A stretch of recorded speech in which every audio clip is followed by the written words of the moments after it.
So, I wanted to talk briefly about the National Electric Code.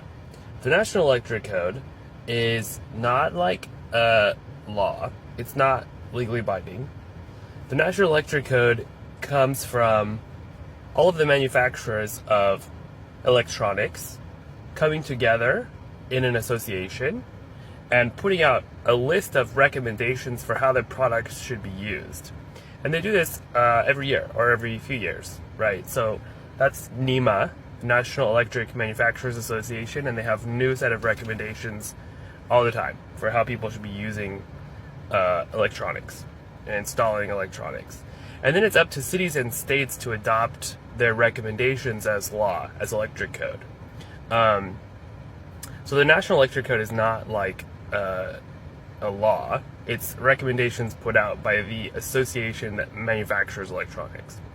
And some cities and states do adopt their recommendations. California, obviously, for example, loves to adopt recommendations.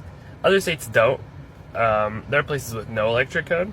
And there are places that are still on NEMA's recommendations from, decades ago. I visited a community many times in Arizona called Arco Santi, and they're on this very weird antique form of electricity, and they have a whole collection of antique equipment to replace failing equipment with. And so they're not even on 120, they're on 110, and they're using single phase 480. So that's very weird. That's not something you will see anywhere in the modern world. That's something that was weird in the 60s, and they're still using it. So they have this whole collection of antique transformers and equipment that they have to replace failing equipment with, because the electric company doesn't even have that stuff anymore, So they're still on the recommendations from an electrical code from 60 years ago. But then other places are very up to date. And so a lot of the things that people talk about, oh, this is electric code, oh, this is electric code, it may or may not be, depending on where you live.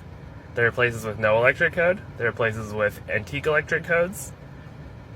And NEMA is just manufacturers making recommendations. It's not like a part of the government or something. It's not like their recommendations are legally binding unless they're adopted by whatever municipality or state you're actually in. I hope this helps.